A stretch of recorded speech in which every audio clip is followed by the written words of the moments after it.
Kembali di Kompas Petang, Saudara. Kapal induk terbesar di dunia USS Gerald Ford berlabuh di pangkalan Angkatan Laut Amerika Serikat di Pulau Kreta, Yunani.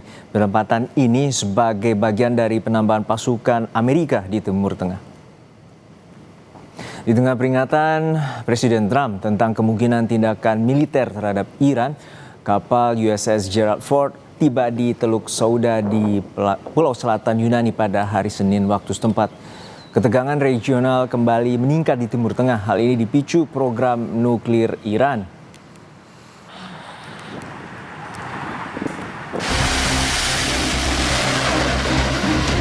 Tensi ketegangan antara Iran dengan Amerika Serikat belum juga turun di tengah negosiasi pengendalian senjata nuklir.